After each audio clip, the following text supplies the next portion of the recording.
Well Assam police recruitment 2026 5,734টা vacancy ওলাইছে, য'ত আপোনালোকে বিভিন্ন ধৰণৰ ডিপাৰ্টমেণ্ট ৱাইজ ভেকেঞ্চি ইয়াত দেখিবলৈ পাব। আমি যদি কওঁ যে SI constable, firemen, forest guard grade 3 grade 4 and others post ইয়াত আপোনালোকে দেখিবলৈ পাব। ইম্পৰ্টেণ্ট কথাটো হ'ল ইয়াত ফ্ৰেছ 1 আৰু ফ্ৰেছ 2 আছে। তাৰে ভিতৰত ফ্ৰেছ 1ৰ এপ্লিকেশ্যন হৈ গৈছে। আজি ফ্ৰেছ 2 ষ্টাৰ্ট হ'ব, সেইকাৰণে ভিডিঅ'টো আৰু বনাবলৈ গৈ আছে। ইয়াত আপোনালোকে বিভিন্ন ধৰণৰ পষ্ট দেখিবলৈ পাব। সিহঁতৰ এজটো বেছি হৈ গৈছে। জেনেৰেলি আমাৰ এজটো অসম পুলিচৰ যে 18ৰ পৰা 25লৈকে থাকে, কিন্তু ইয়াত এইবিলাক মানুহে এপ্লাই কৰিব পাৰিব যিহঁতৰ 25তকৈ বেছি বয়স হৈছে। তো 18ৰ পৰা 40 বছৰৰ ল'ৰা ছোৱালী ইয়াত এপ্লাই কৰিব পাৰিব। তো আপোনালোকক ৱেলকাম জনাইছোঁ এইটো ভিডিঅ'ৰ জৰিয়তে, যে আপোনালোকে যদি এইখন জব বিচাৰি আছে তেন্তে আপোনাৰ কাৰণে এইটো ভিডিঅ' লাভদায়ক হ'ব পাৰে। চবতকৈ মই আপোনাক এটা কথা ক'ম যে ইয়াত আপুনি যে নটিফিকেশ্যন দিছে, this is information of all concerned that the period of receiving of online application against the below mentioned post between extent 22/1/2026 22/2/2026 এইটো মানে কৈছে যে ফ্ৰেছ 2ৰ কাৰণে, এইটো ফ্ৰেছ 2 কাৰণে। However the edit option of correction of any ইনভাৰ্ণ্ড entry, যদি আপোনাৰ কিবা মিষ্টেক থাকে তেন্তে আপোনালোকে 17/1/26 আৰু 21/1/26 ভিতৰত আপোনালোকৰ কোনো ধৰণৰ মিষ্টেক যদি হৈছে এপ্লাই কৰাৰ কাৰণে আপোনালোকে শুধৰণি কৰিব পাৰিব। এইটো আপোনালোকৰ ইম্পৰ্টেণ্ট হয়। এতিয়া আমি আচল ভিডিঅ'টো লৈ আহোঁ। ইয়াত আপোনালোকে পষ্টটোৰ কথা আপোনাক মই ক'লোঁ যে আপোনালোকে কনষ্টেবলৰ আৰ্ম ব্ৰাঞ্চৰ ভেকেঞ্চি দেখিবলৈ পাব, য'ত আপোনালোকে ছাব ইনস্পেক্টৰৰ ভেকেঞ্চি দেখিবলৈ পাব। Driver constable, sub inspector of police communication, extension officer, commando battalion और एसिस्टेंट जेलर, सफाई कर्मचारी, jail warder grade 4, forest guard 1, forest guard RPF और कनेस्टेबल ভেকেঞ্চি ইয়াত আপোনালোকে দেখিবলৈ পাব। এতিয়া কথা হ'ল যদি আপোনালোকে এপ্লাই কৰাৰ কাৰণে আপোনালোকে কেনেকৈ এপ্লাই কৰিব, নিশ্চয় লিংক দি আছে, তাত নিশ্চয় ক্লিক কৰিব। এইটো যদি যাওঁ যে আসাম পুলিচ কনষ্টেবল ইউবিত কিমান ভেকেঞ্চি আছে, 1052টা ভেকেঞ্চি আছে। কনষ্টেবল এবিত 663টা ভেকেঞ্চি আছে। এনেকৈ বিভিন্ন ধৰণৰ ভেকেঞ্চিখিনি ইয়াত দেখিবলৈ পাইছে। আপোনালোকে যদি স্ক্ৰীনশ্বট ল'ম বুলি ভাবিছে তেন্তে স্ক্ৰীনশ্বট নিশ্চয় ল'ব পাৰিব। তাৰ উপৰি আপোনালোকৰ নিশ্চয় লিংকটো দি দিম, তেন্তে আপোনালোকে তাৰ পৰা গৈ চেক কৰিব পাৰিব। ইম্পৰ্টেণ্ট কথাটো হ'ল ইয়াত সকলোৱে জানে যে যিহঁতে এপ্লাই কৰিব সিহঁতৰ ভাৰতৰ লগতে অসমৰ ৰেচিডেণ্ট হ'ব লাগিব। আৰু এটা কথা কৈছে যে ইয়াত যদি আপোনালোকে OBC SC STৰ চাৰ্টিফিকেট আছে তেন্তে নিশ্চয় আপোনালোকে ছাবমিট কৰিব পাৰিব। লগতে আপোনাক এটা কৈ দিছে যে candidates must register his her name with a local employment exchange in Assam. তো আপোনালোকে যদি অসমৰ হয় তেন্তে আপোনালোকে এক্সচেঞ্জ ৰেজিষ্ট্ৰেশ্যনত থাকিব লাগিব। তেন্তে আপোনালোকে যদি এপ্লাই কৰা নাই এতিয়ালৈকে তেন্তে নিশ্চয় কমেণ্ট কৰিব, মই আপোনালোকক জনাই দিম কেনেকৈ কৰিব লাগে। ইয়াত কৈছে age limited post wise 1 January 2026 is mention below'. ইয়াত কৈছে যে আপোনালোকে যদি এপ্লাই কৰে তেন্তে বিভিন্ন ধৰণৰ ভেকেঞ্চিত বিভিন্ন ধৰণৰ পষ্ট মেনশ্যন কৰি দিয়া আছে এজখিনি। আমি বিশেষকৈ এইবিলাক পষ্টৰ কথা আলোচনা কৰিম যিবিলাক পষ্টত মানে 25তকৈ বেছি বয়সৰ ল'ৰা ছোৱালীবিলাক এপ্লাই কৰিব পাৰিব, এইটোৱে আমি আলোচনা কৰিম।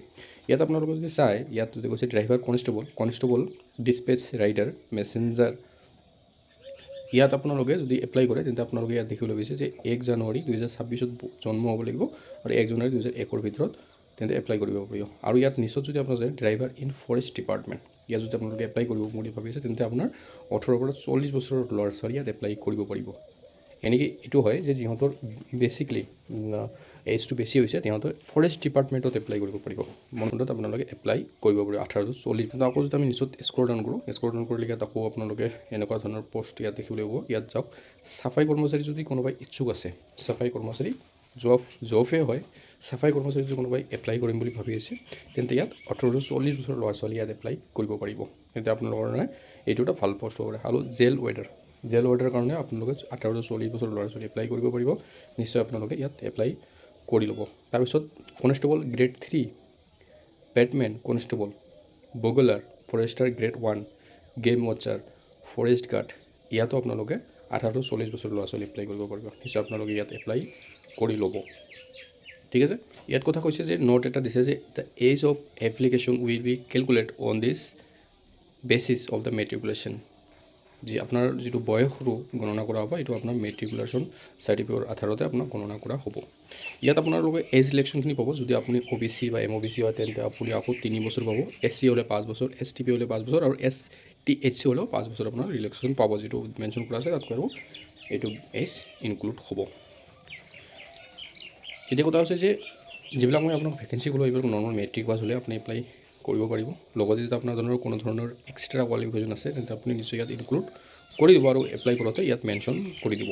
ঠিক আছে, এতিয়া কথা হ'ল যে আপুনি যদি এপ্লাই কৰাৰ পিছত আপোনাৰ যে ইণ্টাৰভিউ হ'ব তাত আপুনি দেখিব পাৰিছে যে হাইটখিনি যদি জেনেৰেল OBC MOBC হয় তেন্তে মেলৰ কাৰণে 162.5 হ'ব লাগিব আৰু ফিমেলৰ কাৰণে 154, SCৰ কাৰণে 162.5 আৰু এইটো ছেম, আৰু STPSTHৰ কাৰণে ইহঁতৰ 160 cm হ'ব লাগিব মেলৰ, আৰু ফিমেলৰ কাৰণে 152। ইয়াত চেষ্টখিনি অকল মেলৰ কাৰণে হয়। ইয়াত আপোনালোকে 80 cm হ'ব লাগিব নৰ্মেল, আৰু এক্সপেণ্ডেড আপোনাৰ হ'ব লাগিব 85। ইয়াত STHৰখিনি হ'ব লাগিব 78 নৰ্মেল আৰু 83 আপোনাৰ এক্সপেণ্ডেড দেখাব লাগিব। তেন্তে আপোনাৰ মেডিকেল টেষ্ট হ'ব, মেডিকেল টেষ্টত নৰ্মেল টেষ্ট হয়।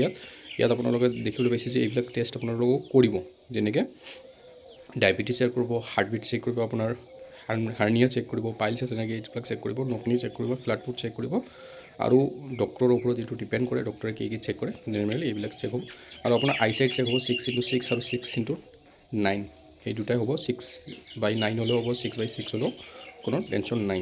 ঠিক আছে, ভেৰিগ'জ ভেইনটো মষ্ট ইম্পৰ্টেণ্ট হয়। ভেৰিগ'জ ভেইন ইয়াত কৈছে যদি ভেৰিগ'জ ভেইন থাকে তেন্তে আপোনাক ডিছকুৱালিফাই কৰিব, টেম্পৰাৰী ডিছকুৱালিফাই কৰি দিব আপোনাক। ঠিক আছে, আৰু ইয়াত ধৰণৰ সকলোতকৈ ভাল কথা হ'ল যে ইয়াত আপোনালোকৰ কোনো ধৰণৰ এপ্লিকেশ্যন ফি ইয়াত খোজা নাই, আপুনি ডাইৰেক্ট এপ্লাই কৰিব পাৰিব।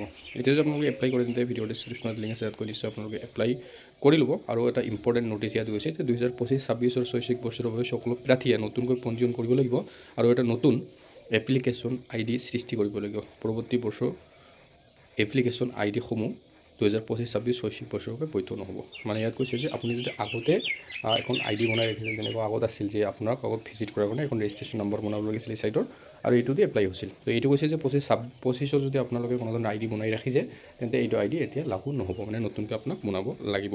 ঠিক আছে, ইয়াৰ পৰা যদি আপোনালোকৰ কোনো ধৰণৰ সমস্যা আহে, কোনো ধৰণৰ প্ৰব্লেম বুলি ভাবি আছে, কিবা জানিব লগা থাকে, নিশ্চয় আপুনি কমেণ্ট কৰিব, আৰু এনেকুৱা ধৰণৰ ভিডিঅ'ৰ কাৰণে আমাৰ চেনেলটো ছাবস্ক্ৰাইব কৰি ৰাখক, ইন ফিউচাৰত আপোনালোকক এনেকুৱা ধৰণৰ ইনফৰমেশ্যন ভিডিঅ' আমি দি থাকিব পাৰোঁ। ধন্যবাদ।